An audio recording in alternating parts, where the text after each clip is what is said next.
શું કોરોનાને જાણી જોઈને આટલો ખતરનાક બનાવવામાં આવ્યો હતો? આ સવાલ એટલા માટે થઈ રહ્યો છે કે અમેરિકી વૈજ્ઞાનિકે જે સિક્રેટ ખોલ્યા છે તે ચોંકાવનારા છે. કોરોનાને ખતરનાક બનાવવા લાખો ડોલરનું ફંડિંગ થયો હોવાનો ચોંકાવનારો ખુલાસો થયો છે. ત્યારે કોના દ્વારા આવા ખુલાસા કર્યા છે, આવો જાણીએ આ અહેવાલમાં. નમસ્કાર, હું મયુર, સ્વાગત છે આપનું સ્વરાજમાં. અમેરિકાના પૂર્વ ગુપ્તચર પ્રમુખ તુલસી ગાબાર્ડે ઓફિસમાં તેમના છેલ્લા દિવસે મોટા વૈજ્ઞાનિક ડોક્ટર એથની ફોન્સી પર ગંભીર આરોપો લગાવ્યા છે. તેમણે કેટલાક ગુપ્ત દસ્તાવેજો જાહેર કરી દાવો કર્યો છે કે ડોક્ટર ફોશીએ ચીનની વુહાન લેબને લાખો ડોલરનું સરકારી ફંડ આપ્યું હતું. આ પૈસાનો ઉપયોગ ચામાચીડિયાના કોરોના વાયરસને વધુ ખતરનાક બનાવતા સંશોધન માટે થયો હતો. આરોપ છે કે જ્યારે મહામારી ફેલાય ત્યારે ડોક્ટર ફોશીએ એ વાત દબાવી દીધી કે વાયરસ લેબમાંથી લીક થયો હતો.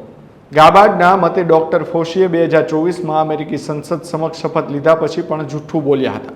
2020માં જ્યારે અમેરિકામાં કોરોના ફેલાયો ત્યારે ટ્રમ્પ સરકારે તેનાથી નિપટવાની જવાબદારી ડોક્ટર ફોશીને સોંપી હતી. આરોપ છે કે ડોક્ટર ફોશીએ ગેન ઓફ ફંક્શન રિસર્ચ માટે ફંડિંગ કર્યું હતું. આ એક એવી વૈજ્ઞાનિક રિસર્ચ છે જેમાં કોઈ વાયરસને લેબની અંદર જાણી જોઈને વધુ શક્તિશાળી, ચેપી કે ખતરનાક બનાવવામાં આવે છે. વૈજ્ઞાનિકો આવું એટલા માટે કરે છે જેથી એ સમજી શકાય કે ભવિષ્યમાં કોઈ વાયરસ મનુષ્ય પર કેટલો મોટો હુમલો કરી શકે છે અને તેની વેક્સિન કેવી રીતે બનશે. પરંતુ આમાં વાયરસ લીક થવાનો ખતરો ખૂબ જ વધારે હોય છે. ગાબાર્ડનો દાવો છે કે વુહાન ઇન્સ્ટિટ્યૂટ ઓફ વાયરોલોજીમાં ચામાચીડિયાના કોરોના વાયરસ પર આ જ ખતરનાક રિસર્ચ ચાલી રહી હતી. એવું માનવામાં આવે છે કે આ જ લેબમાંથી વાયરસ અકસ્માતે લીક થયો અને દુનિયાભરમાં કોરોના મહામારી ફેલાઈ. ગાબાર્ડની ઓફિસ અનુસાર ડોક્ટર ફોશીએ પોતે એક નકલી વૈજ્ઞાનિક પેપર તૈયાર કરાવ્યું અને તેમના મનપસંદ વૈજ્ઞાનિકોને ગુપ્તચર એજન્સીઓ પાસે મોકલ્યા. આ વૈજ્ઞાનિકોએ સત્તાવાર રિપોર્ટમાં લખાવ્યું કે કોરોના વાયરસ લેબમાંથી નહીં પરંતુ કુદરતી રીતે પ્રાણીઓમાંથી મનુષ્યોમાં ફેલાયો છે, જેથી ફોશીનો ખતરનાક રિસર્ચ પ્રોજેક્ટ છુપાયેલો રહે. વિહલ્સ લેબોર્સની જુબાની પરથી સ્પષ્ટ થાય છે કે જે ગુપ્તચર વિશ્લેષકોએ ડોક્ટર ફોશીને કુદરતી ઉત્પત્તિવાળી થિયરી પર સવાલ ઉઠાવ્યા હતા તેમની કારકિર્દી બરબાદ કરવાની ધમકીઓ આપવામાં આવી, પજવણી કરવામાં આવી અને તેમને બાજુ પર મૂકી દેવામાં આવ્યા. કોરોના મહામારી દરમિયાન ડોક્ટર એન્થની ફોશી ઘણી વખત વિવાદોમાં રહ્યા. આરોપ લાગ્યા કે અમેરિકી સરકાર પાસેથી મળેલા પૈસાનો એક ભાગ બિન લાભકારી સંસ્થા ઇકો હેલ્થ એલાયન્સ દ્વારા ચીનની વુહાન લેબમાં ચામાચીડિયાના કોરોના વાયરસ પર સંશોધન માટે ઉપયોગ થયો.